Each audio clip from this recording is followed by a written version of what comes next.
everyone, I'm Ian McCarthy of Lifting for Life, bringing you another training vlog tonight.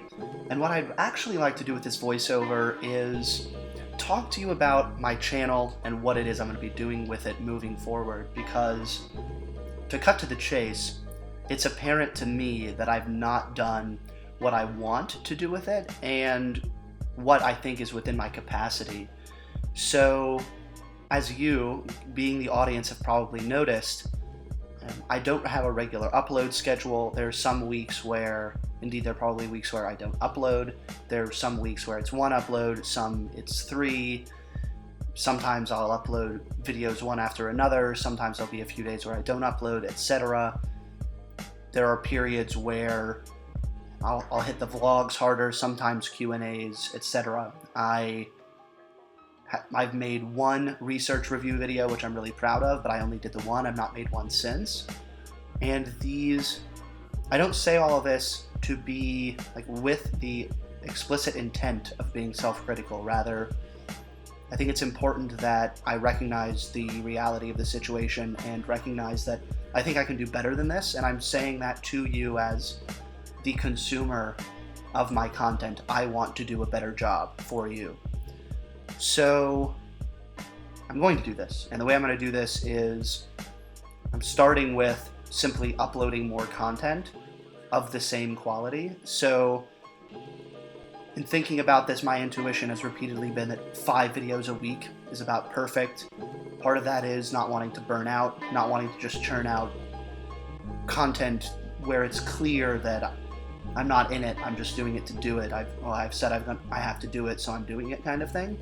Also, I know that just from very pragmatic perspective, some days are really bad for uploading, Friday in particular. So again, my sense is 5 videos, and I think what I need to do is just say now, this week, I am going to upload 5 videos. I have this vlog, I have another that needs to be edited, then I can do a voiceover on that. So minimum 2 vlogs this week, probably 3. I need to get Q&A videos up. I also want to do the research review videos on a consistent basis, as I was really pleased with that one I did. The response was positive. I feel that folks perceive themselves as benefiting from it, which is ultimately the objective. So that's probably, again, I'm not describing a set schedule because that's, I think, more down the road. But the appropriate starting point, and it's weird that I'm saying this given I've been producing videos since 2011, but the appropriate starting point for really upping my game is going to be more videos, more frequently, more consistently, variety of videos. Again, I don't want it to be, well, this week I did 4 vlogs, but I didn't do any of the Q&A videos because I find the Q&A videos very important, even if they, on average, I think get less views. I feel that the depth I get there and the ability to take one question and take 10 or 15 minutes to talk about it is really valuable.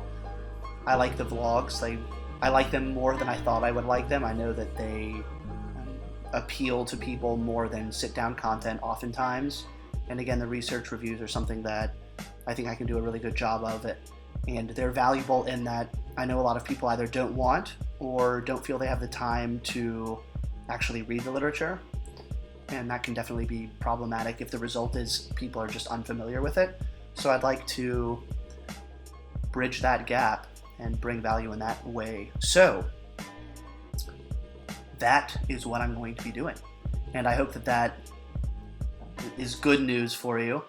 And something I wanted to mention, and I really don't mean this as begging for likes or anything like this, but I would say that I'm very cognizant of how folks respond. So if you see a video like this and you like it, please do like it, because that's something I'll notice. If you dislike it, not from the perspective of it's not really to your taste. I definitely see stuff where I don't personally find it interesting, but I wouldn't say that it's bad content. But if you're someone who generally appreciates generally likes my content, and you feel that for whatever reason something I put out is like clearly incongruent with what I usually do, etc., please do let me know. If that's something as minor as, hey, I just, this style of music I feel doesn't fit, or, Ian, would you be willing to do 3 Q&A videos a week instead of 2? Anything like that, I'm very open to considering it, so thank you in advance for helping me out in that way. I think that covers that topic. So what I'm showing you here is, this is from 3 or 4 days ago now, so this is my upper body B workout. So this is my lightest upper body workout of the week. The objective here is very much to get in, generate a hypertrophic stimulus with minimal central fatigue, and then get out, such that certainly I want it to be an effective workout and a workout which will actually contribute to me making progress. But I'm also very aware of wanting to be able to do a hard leg workout the following day. And this approach of having heaviest, typically hardest workouts early in the week, middle of the week, lightest, easier workouts. If nothing else, they're the least fatiguing, the lightest and the least fatiguing. And then moderately heavy, more bodybuilding style workouts later in the week. This is something that I've experimented with for probably 6 to 8 months, but more so the past 3 to 4 months, and it's worked extremely well for me. I've used a similar approach in programs I've done for others. They've responded well. So it's a general, you can very much kind of fill in the blanks with that which you prefer to do, but you can take that basic, what would the appropriate word be, template, and again fill it in. So you see a lot of machine stuff, a lot of cable stuff, because in my first, and yes, notice very inappropriate angle here. It's not my fault. Funnily enough, I found a photo of myself from when I was a very young child, and my glutes were disproportionately large even at that point, so I really was born that way. So again, a lot of the exercises I do in this session, I just do in this session, and then upper body A and C are more reflective of one another with different sets and reps. So something like incline barbell press, I'll do both of those days, but not this day. That largely comes down to, I found that my elbows don't tolerate barbell presses very well, largely regardless of form and load. I just have bad genetics for lifting.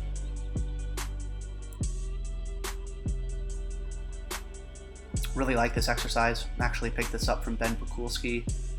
The sensation you get in your triceps is intense, harder than a squat.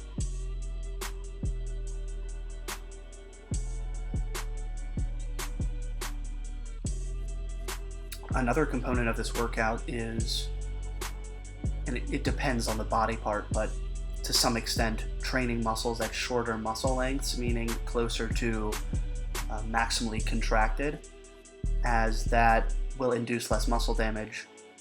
It's easier to recover from. So that's, when we talk about recovery, like when I've talked about it in this video up to this point, I've largely been thinking about central fatigue, central recovery. If you ask the question, what does it mean to not be recovered centrally, it's more so just the feeling of being exhausted from training. Whereas in the case of local recovery, if your triceps are extremely sore, that would be suggestive of them not being recovered.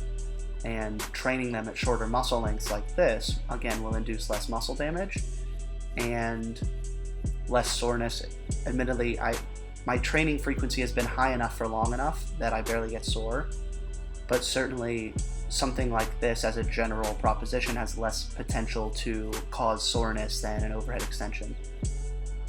There's actually, I asked Andrew Vygotsky about this maybe a month ago. I was actually kind of doing homework for another one of my vlogs, checking one of the claims I made in it for accuracy, and he sent me a really good study, which it was a really surprisingly excellent methodology for testing the muscle length, muscle damage, soreness relationship.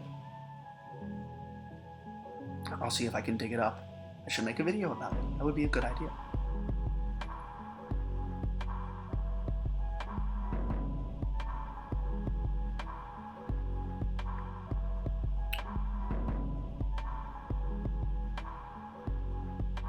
So to just state explicitly what some of you are aware of and probably some of you aren't, that relates to the muscle length point, the triceps cross the shoulder, which means that when I hyperextend my shoulder joint as I am here, like I've hyperextended it and then I'm keeping it in that position, that shortens the triceps from the shoulder, which means that at the bottom of this elbow extension, my triceps are shorter than they would be if I were to do an elbow extension with my shoulder in a different position. Very similar deal here with the biceps single arm high cable curl. The biceps cross the shoulder. Doing high reps here. I wouldn't try lower than probably 15 reps on either of these movements, as it would simply be uncomfortable, not in the sense of muscle fatigue, anything like that, but just on my tendons, connective tissue. And yes, you have to rub your nose.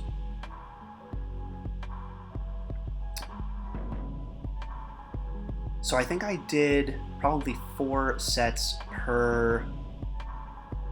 good direct sets per body part in this session. That's typical for me. Maybe less for arms, actually.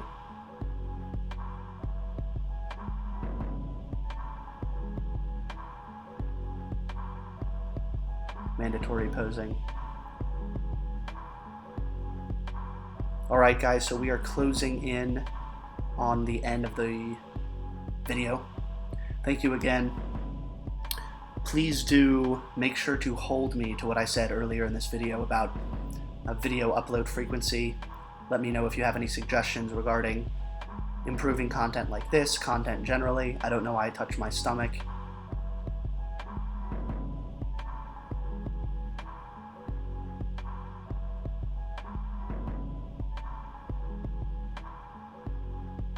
I almost have biceps. Almost. The beginning of the start. Alright guys, I will see you again next time. I hope I earned your like. See you soon.